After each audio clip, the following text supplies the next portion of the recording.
बिस्मिल्लाहिर्रहमानिर्रहीम। अस्सलाम वालेकुम नाज़रीन, आप यूट्यूब चैनल देख रहे हैं। मैं इमरान खान हूँ।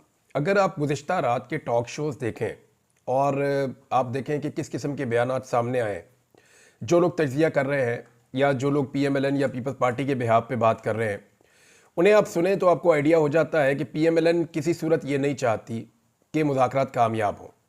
और ये बात मैं आपको पहले दिन से इसलिए बता रहा हूँ कि PMLN अगर मुज़ाकरात कामयाब हो जाएंगे तो जो कुछ भी पाकिस्तान तहरीक इंसाफ को मिलेगा वो PMLN या हुकूमत की जेब से निकल कर मिलेगा, यानी PMLN को ही कुछ ना कुछ छोड़ना पड़ेगा।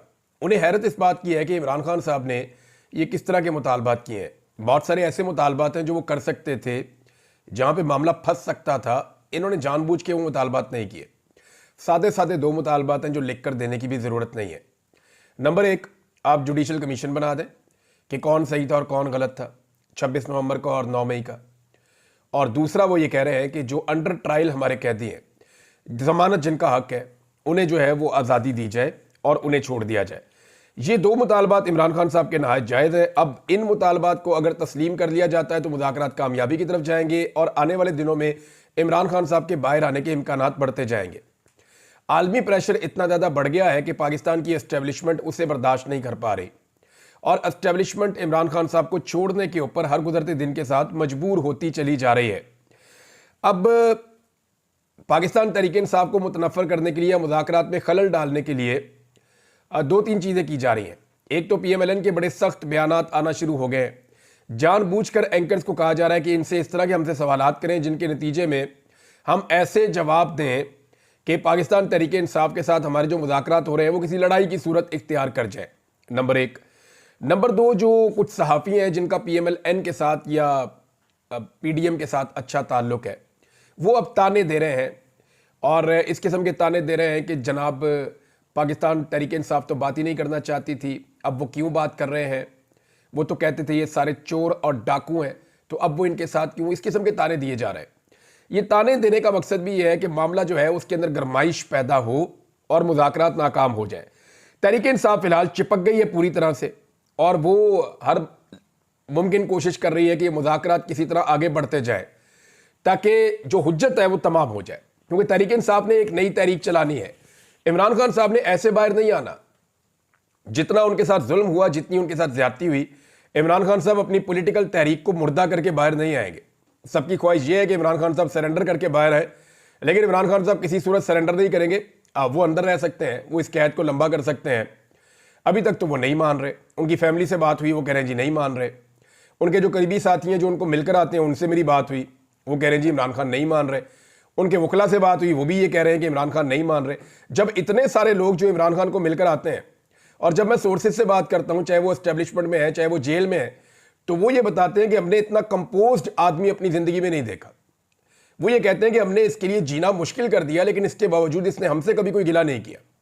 यानी इमरान खान को अच्छी तरह पता है कि उसके लिए हालात को तंग कौन करता है और वो किसी को गिला शिकवा भी नहीं करते। यानी जब भी इमरान खान को सख्ती का सामना करना पड़ता है और जब वो टाइम पीरियड गुजरता है तो इमरान खान साहब बड़े आराम से उठते हैं, अपनी शेव करते हैं, कपड़े चेंज करते हैं, नहाते धोते हैं, अपनी वर्जिश शुरू कर देते हैं। वो ये कहते हैं हम हैरान हो जाते हैं कि किसी आदमी में इतना सब्र कैसे हो सकता है, किसी आदमी के आसाब इतने मजबूत कैसे हो सकते हैं। ये जेल के अंदर का जो हमला है ना, ये किताब लिख सकता है इस मामले के ऊपर कि यहाँ इस जेल में एक ऐसा कैदी आया जिसने शहजादों की तरह जिंदगी गुजारी है, जो पाकिस्तान का वजीर आजम रहा है, जो 50 साल से इस कौम का हीरो है, लेकिन उसने कमाल सब्र के साथ जेल काटी है और उसने हर किस्म की तकलीफ को बर्दाश्त किया और तकलीफ बर्दाश्त करते हुए भी उसने रोला नहीं डाला, अपनी कमजोरी शो नहीं की। शहजाद अकबर साहब ने एक दावा किया, वो दावा मैं आपके सामने पहले रख देता हूं। उन्होंने ये कहा कि मामला बहुत आगे निकल गया है और मामला वहां तक पहुंच गए हैं और बात वहां पहुंचने वाली है कि बस आखिर में अब सिर्फ यही एक चीज रह जाएगी कि आर्मी चीफ की एक्सटेंशन वाला जो मामला है किया गया है, जो एक कानून बनाया गया है कि अब आर्मी चीफ की मुद्दत मुलाजमत 3 साल की बजाय 5 साल होगी, जिसके नतीजे में मौजूदा आर्मी चीफ 2025 के नवंबर में रिटायर होने के बजाय 2027 के नवंबर में रिटायर होगा। तो ये वाले मामले पे बात पहुंच जाएगी कि जनाब इसको आप ना छेड़ें, तो बाकी जो है वो आप हुकूमत जाने और आप जाने और आप जो मर्जी करें। अब पाकिस्तान तहरीक इंसाफ से ताल्लुक़ रखने वाली एक बड़ी अहम शख्सियत है और ये शख्सियत मुज़ाकरात के अंदर भी शामिल है। मैंने जब इनसे बात की तो मैंने इनसे पूछा कि आपको क्या दिखाई दे रहा है, अब आपसे डिमांड क्या है। तो उन्होंने कहा जी हुकूमत के तो पल्ले ही कख नहीं है, हुकूमत को तो पता ही नहीं है कि मुज़ाकरात करने क्या है। हमने तो उनके सामने 2 मुतालबात रखे हैं, उनको ये भी नहीं पता कि इन मुतालबात को मानना है तो कैसे मानना है, तो उनके तो पल्ले कख नहीं है, उन्हें पता है अपनी औकात का। लेकिन दूसरी जानिब जो एस्टेब्लिशमेंट है उसके बारे में उन्होंने कहा, और उनका ये दावा था कि एस्टेब्लिशमेंट यहां तक पहुंच गई है कि जी अब आप हमें कुछ ना कहें, यानी कम से कम मिलिट्री एस्टेब्लिशमेंट जो है उसके लिए इमरान खान साहब थोड़ा सा मार्जिन क्रिएट कर दें, और मिलिट्री एस्टेब्लिशमेंट के ऊपर जो तनकीद हो रही है वो तनकीद बंद हो जाए, तो इमरान खान साहब जो है उनको और उनकी पार्टी को ये मामला तो उनका हो जाएगा कि जो जुल्म और ज्यादती उनके साथ हो रही है वो बंद हो जाएगी, तो उसके बाद वो अपनी सियासत करें। कभी ये कहा जाता है, यानी एक फार्मूला ये भी है कि इमरान खान साहब कुछ अरसे के लिए एक मार्जिन इस हुकूमत को भी दें ताकि ये अपना काम करती रहे, लेकिन इसके ऊपर इमरान खान साहब अभी तक नहीं माने हैं। तो ये एक शहजाद अकबर साहब ने बात बताई और एक पाकिस्तान तहरीक इंसाफ से बात हुई। पाकिस्तान तहरीक इंसाफ ने एक मुतालबा भी किया है। मुतालबा पाकिस्तान तहरीक इंसाफ का यह है हुकूमत से कि हमारी जो इमरान खान से मुलाकात करवाई जाती है उसकी एक एक चीज़ रिकॉर्ड की जाती है, वीडियो रिकॉर्डिंग उसकी होती है, ऑडियो रिकॉर्डिंग उसकी होती है, खुफिया कैमरे वहां पे लगाए हुए हैं। तो ऐसी मुलाकात हम नहीं चाहते। यानी जब नवाज शरीफ साहब की मुलाकात होती थी उनकी पार्टी के लोगों से तो कभी भी वो रिकॉर्ड नहीं हुई। नवाज शरीफ साहब 12-12, 15-15 लोगों की काबीना के साथ बैठकर मुज़ाकरात करते थे, खानदान के लोग भी बैठे होते थे, पार्टी के लोग भी बैठे होते थे, सहाफ़ी भी बैठे होते थे। तो नवाज शरीफ साहब खुल के जो है वो ब्रीफिंग्स दिया करते थे और लिया करते थे।